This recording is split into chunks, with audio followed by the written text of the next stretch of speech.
तो महाभारत में लिखा है सावित्री के जो पिता थे उनकी कोई संतान नहीं थी। ध्यान से सुनना,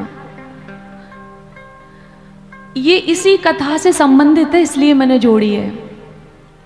तो इनके पिता ने 18 साल तक गायत्री मंत्र से प्रतिदिन 1 लाख आहुतियां दी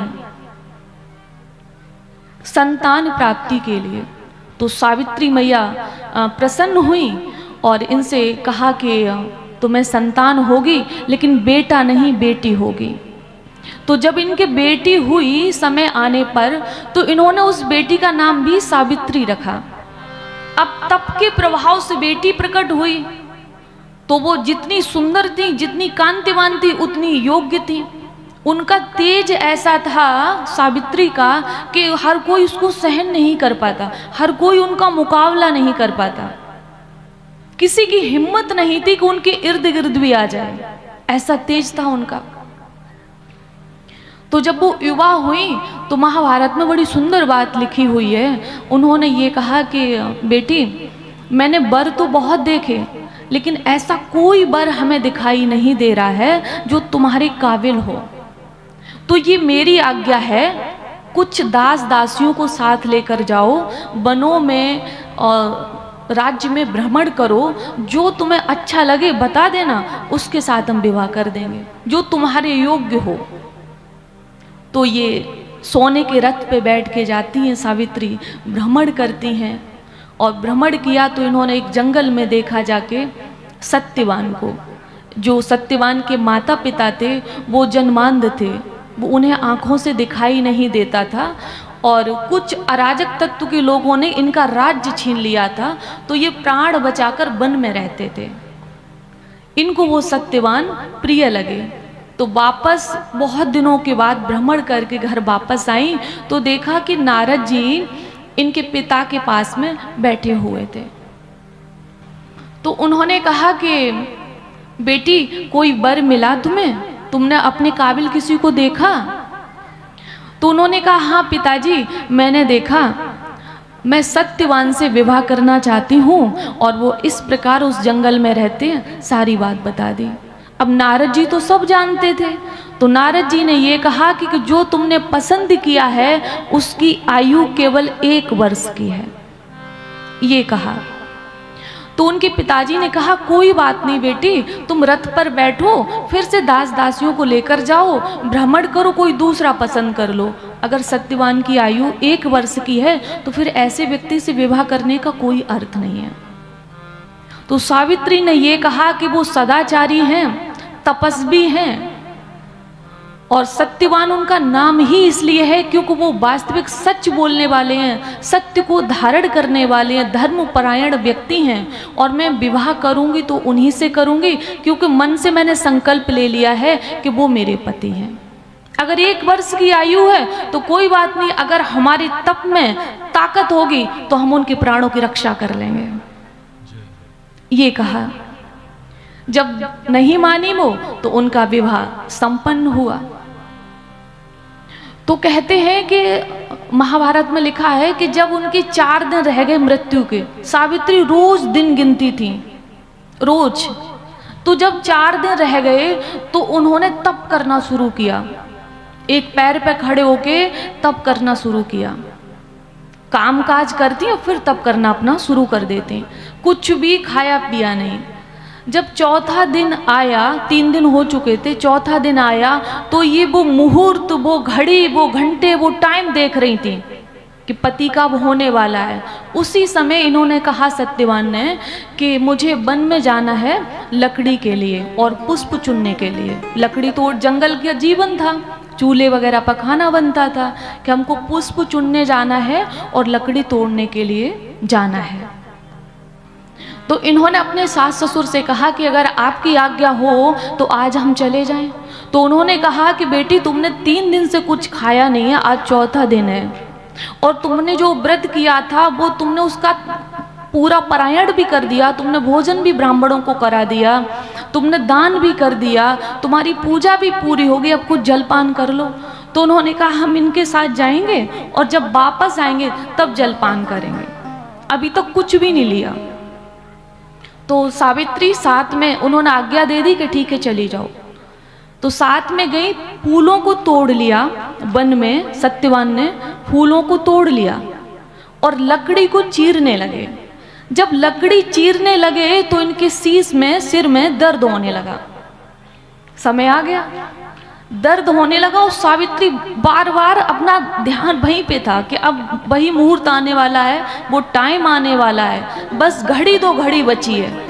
तो इनके पति ने कहा कि मेरे सर में दर्द हो रहा बहुत तेज सावित्री, ऐसा कभी नहीं हुआ, बहुत तेज पीड़ा हो रही है, मेरी आंखों के सामने से अंधेरा हो रहा है। और सावित्री समझ गई। तो इन्होंने बैठ गई और अपने घुटने पे अपने पति का शीश रख लिया और वो अपने ध्यान में बैठ गई। जब ये ध्यान में बैठी तो सामने से देखा कि धर्मराज आके प्रकट हो गए और रस्सी से बांधकर सत्यवान के प्राण खींचने लगे।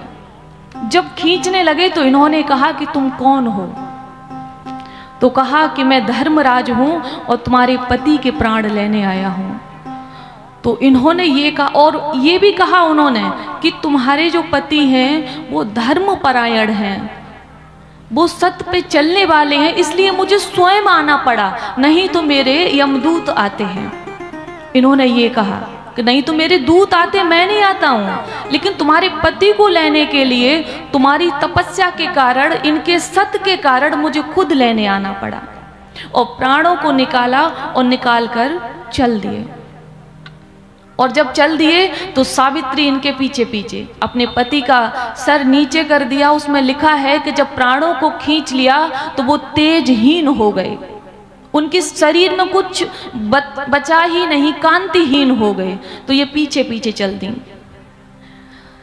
तो धर्मराज ने कहा कि बेटी तुम मेरे पीछे मत आओ, तुम्हें पता है कि यही विधि का विधान है और हम कुछ नहीं कर सकते इसमें।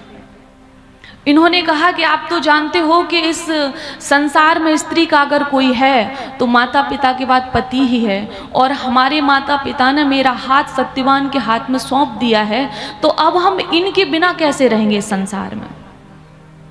तो कहा कि तुम मुझसे कुछ मांग लो बेटी, हम तुम्हें वरदान दे देते हैं। तो पहला वर मांगा, कहा कि मेरे जो सास ससुर दिव्यांग है, मतलब आंखों से दिखाई नहीं देता है, तो वो उनको दिखाई देने लगे और जो उनका राज्य छीन लिया गया है वो वापस मिल जाए। उन्होंने कहा तथास्तु, ये वरदान मैंने दिया कि उनको दिखाई भी देने लगेगा और वो राज्य भी मिल जाएगा।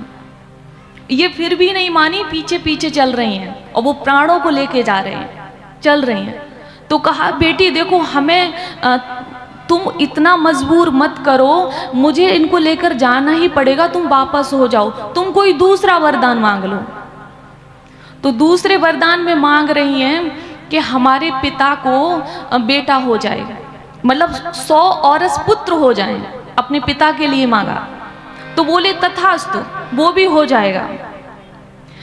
फिर भी जब वो नहीं मानी, पीछे पीछे चली, तो कहा कि बेटी तीसरा वरदान मांग लो, मैं वो भी दे दूंगा, लेकिन सत्यवान को जीवित नहीं कर सकता हूँ। तो उन्होंने तीसरा वरदान मांगा कि आप मुझे ये वरदान दे दो, बड़ा ध्यान से सुनना, एक पतिव्रता स्त्री ही ऐसा कर सकती है। तो उन्होंने ये वरदान मांगा कि मेरे और सत्यवान के संयोग से 100 औरस पुत्र पैदा हो जाएं, ऐसा वरदान दे दो।